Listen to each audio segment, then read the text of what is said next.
En sortant du bureau, le froid sec de la fin de journée en Auvergne me saisit et je m'immobilisais net.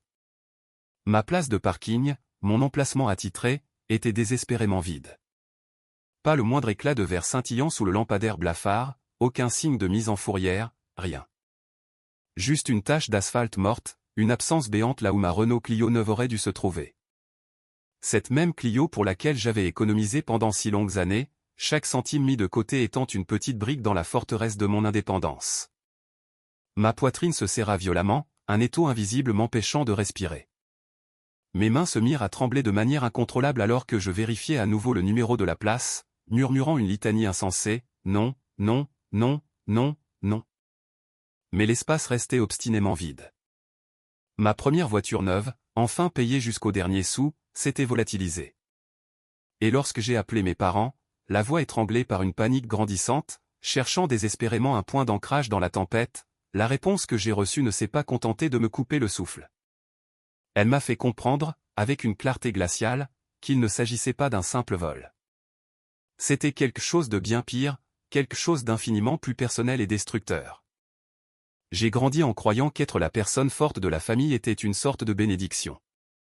Les gens le disaient comme un compliment, une reconnaissance tacite de ma fiabilité, de mon sens des réalités, une manière de me distinguer des autres filles, supposément plus fragiles. Ce qu'ils ne mentionnaient jamais, c'était le prix à payer. Être la forte signifiait être celle à qui l'on pouvait prendre, encore et encore, parce que l'on ne se briserait jamais assez bruyamment pour déranger qui que ce soit. Je m'appelle Manon. J'ai 30 ans, je suis ingénieur en logiciel dans une petite ville en Auvergne. Et d'aussi loin que je me souvienne, j'ai toujours vécu dans ces espaces silencieux, coincés entre la responsabilité et l'invisibilité. De l'extérieur, les gens voient le calme, le chemisier impeccable, le maquillage discret, la voix posée. À l'intérieur, j'ai passé des années à tout ravaler, les blessures, les déceptions, la colère, jusqu'à ce que ces émotions s'accumulent et pèsent comme des pierres au fond de mon estomac.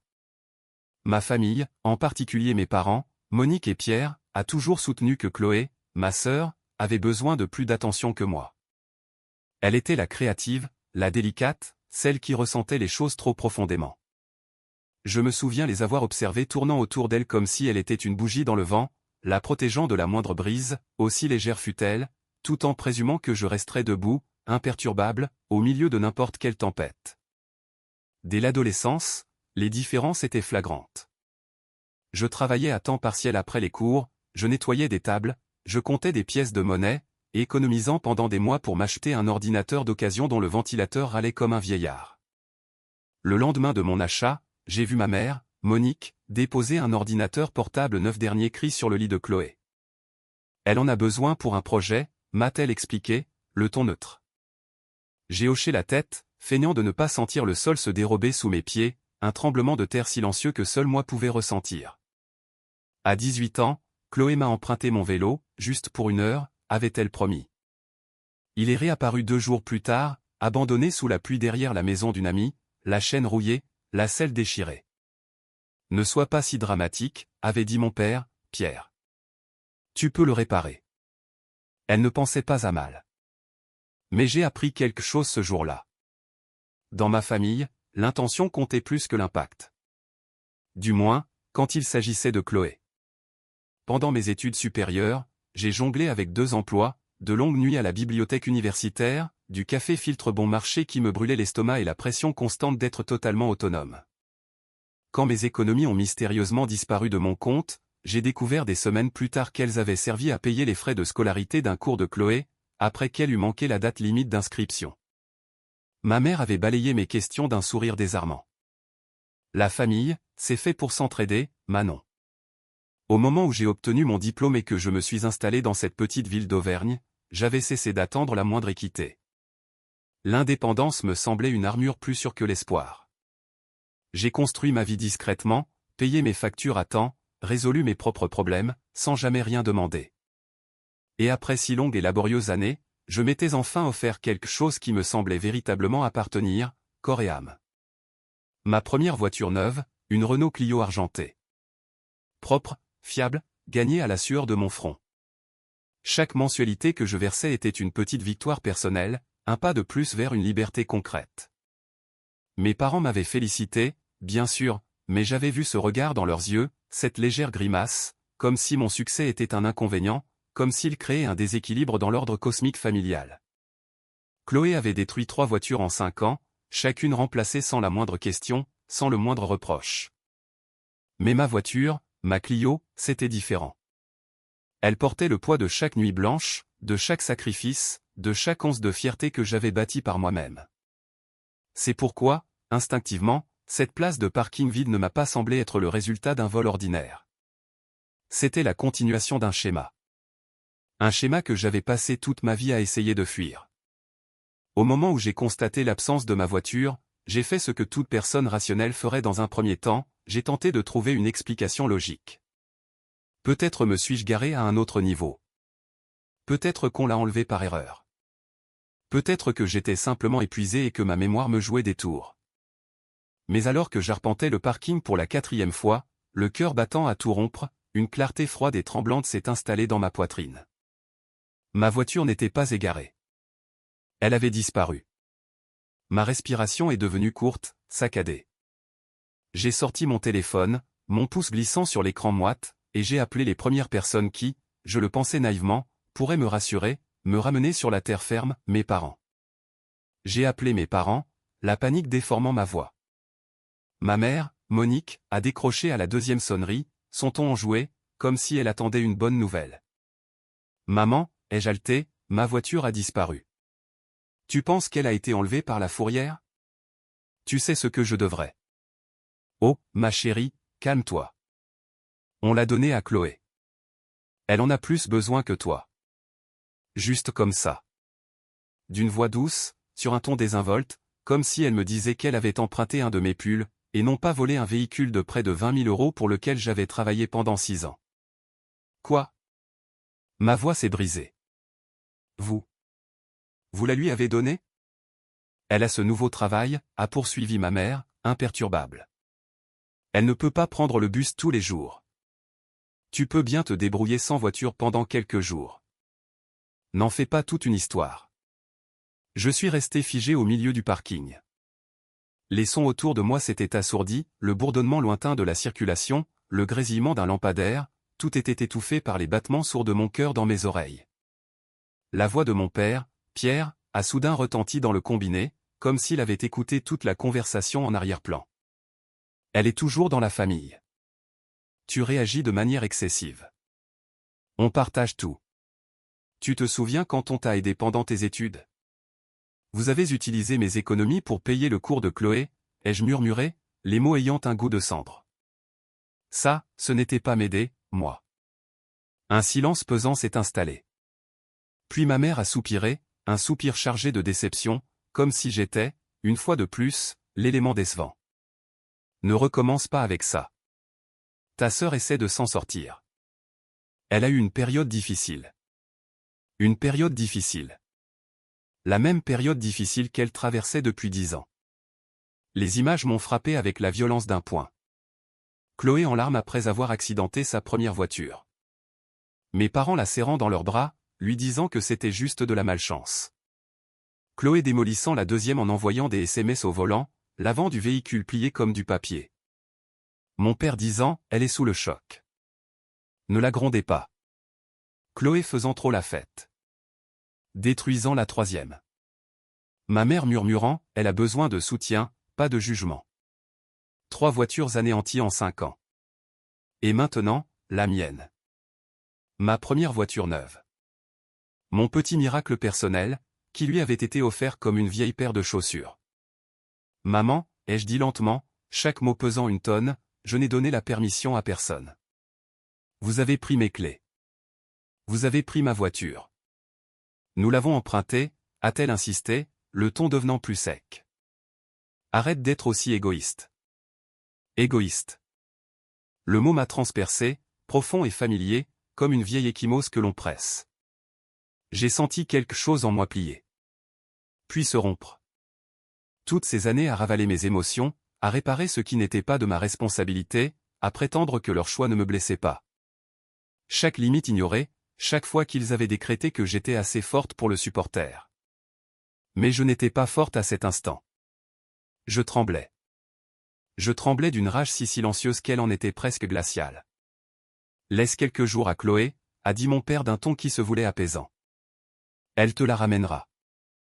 Non, ai-je répondu, la certitude soudaine dans ma voix me surprenant moi-même. Elle ne le fera pas. Le ton de ma mère s'est fait plus aigu. Ne fais rien de stupide, Manon. Mais ils avaient déjà utilisé le seul mot qui révélait toujours leur vérité, leur ultime justification. Famille. La famille était le bouclier derrière lequel ils se cachaient. La famille était l'excuse pour chaque transgression. La famille était la laisse qu'ils comptaient bien ne jamais me voir couper. Pour la toute première fois, j'ai vu la situation avec une lucidité aveuglante. Je n'étais pas la forte. J'étais celle dont ils s'attendaient à ce qu'elle ne se défende jamais. Plus maintenant. J'ai retiré le téléphone de mon oreille. La voix de ma mère continuait de crépiter, réprobatrice, urgente, mais je n'écoutais plus. J'ai raccroché, j'ai murmuré pour moi-même, et j'ai composé le 17. L'agente Valérie est arrivée 20 minutes plus tard, alors que le soleil du soir plongeait derrière les bâtiments de la petite ville, baignant la scène d'une lumière orangée et mélancolique. Lorsqu'elle est sortie de sa voiture de service, sa seule présence a semblé rendre le sol plus stable sous mes pieds. Je lui ai tendu tous les documents que j'avais sur moi, carte grise, assurance, preuve de paiement, mes doigts tremblant encore légèrement. « Tout est à votre nom » a-t-elle demandé, son regard professionnel balayant les papiers. « Oui, entièrement à mon nom. » Elle a hoché la tête, son expression se durcissant imperceptiblement. « Et personne n'avait l'autorisation de la prendre » ? Personne. Entendre ces mots sortir de ma propre bouche, clairement, fermement, c'était comme poser le pied sur une terre nouvelle et inconnue.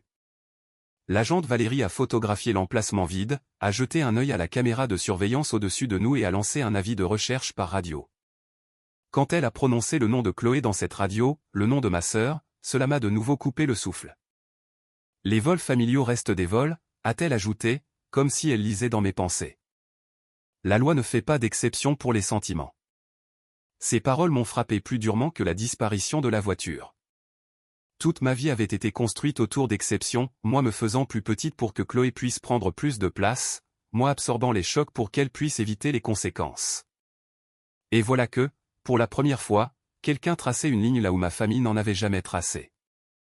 Quand l'agente Valérie est partie, le parking m'a semblé immense et assourdissant de silence. Je me suis assise sur la bordure du trottoir, fixant l'asphalte vide. J'aurais dû ressentir un sentiment de victoire, l'impression de reprendre le contrôle. Au lieu de cela, la culpabilité s'enroulait autour de mes côtes comme un serpent.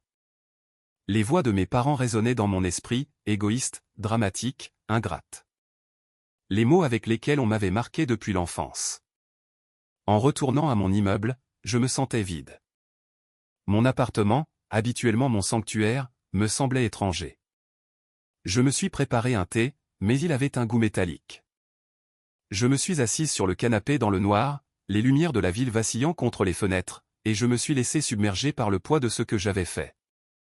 Dénoncer sa propre famille n'est pas une décision simple, elle gratte chaque vieille loyauté, chaque scénario hérité. Mais quand je pensais à Chloé au volant de ma voiture, riant, postant peut-être des photos sur les réseaux sociaux, disant à tout le monde que c'était la sienne, mon estomac se tordait. Elle n'avait pas appelé, pas une seule fois. Pas même pour me demander si j'allais bien. Mes parents non plus. Ce silence disait tout. Plus tard dans la soirée, mon téléphone s'est allumé. Des numéros inconnus, des membres de la famille élargie, tous faisant écho au même message, retire ta plainte. Ne détruis pas la famille. Sois compréhensive. Pas un seul appel pour me demander si j'avais un moyen de rentrer chez moi. Pour la première fois de ma vie, je n'ai pas répondu. Ce n'était pas de la force. C'était de l'épuisement. Et quelque part, au creux de cet épuisement, quelque chose de nouveau prenait forme, la résolution. Ils avaient franchi une ligne. Et cette fois, je n'allais pas l'effacer pour eux.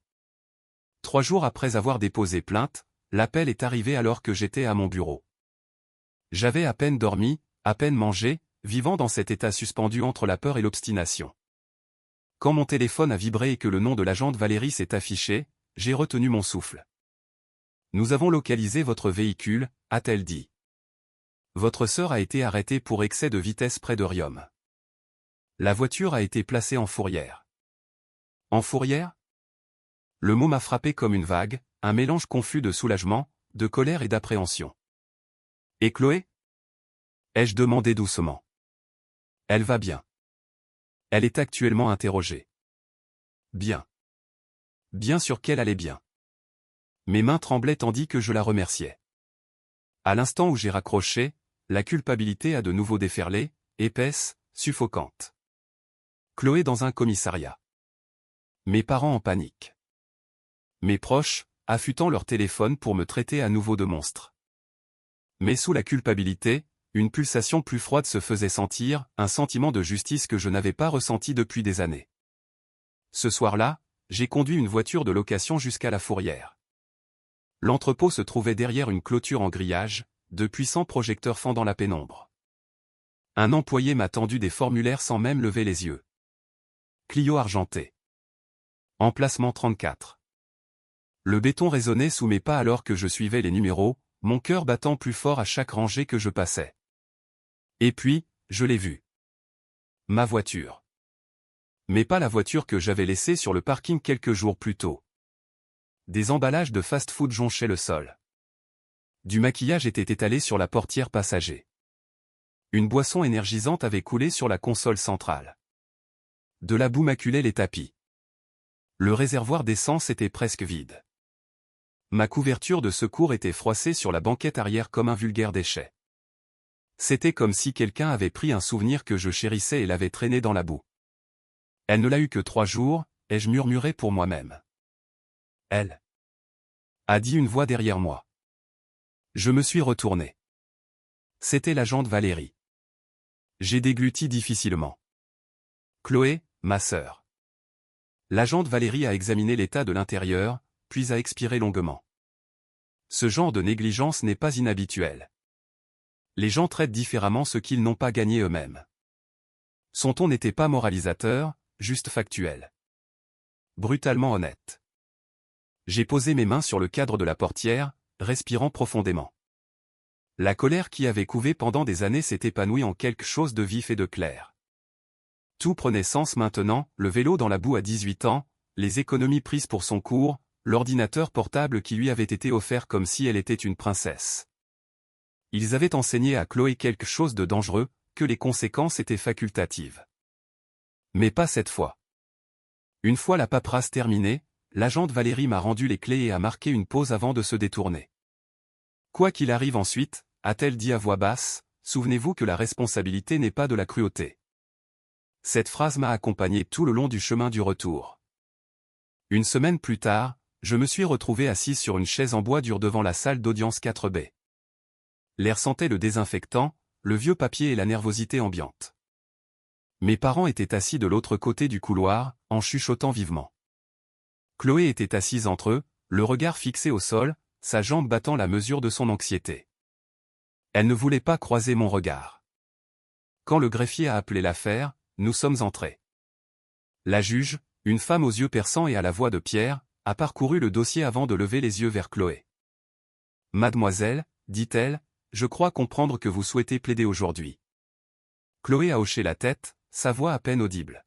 « Oui, madame la juge. » « Veuillez lire votre déclaration écrite à voix haute. » Je n'ai pas scié. Je voulais entendre chaque mot. Chloé a déplié le papier avec des mains tremblantes. « Moi, Chloé, je reconnais avoir pris le véhicule de ma sœur sans sa permission. Je savais que la voiture n'était pas à moi. Je l'ai prise quand même parce que je supposais qu'elle me pardonnerait. Ce que j'ai fait était mal. Je suis désolé. » Pour la première fois depuis très longtemps, Chloé ressemblait à une adulte, pas à une enfant protégée par des excuses. La juge a acquiescé.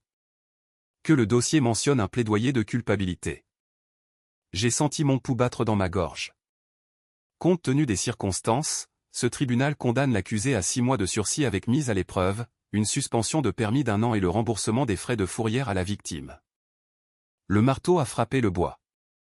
Mes parents ont eu un hoquet audible.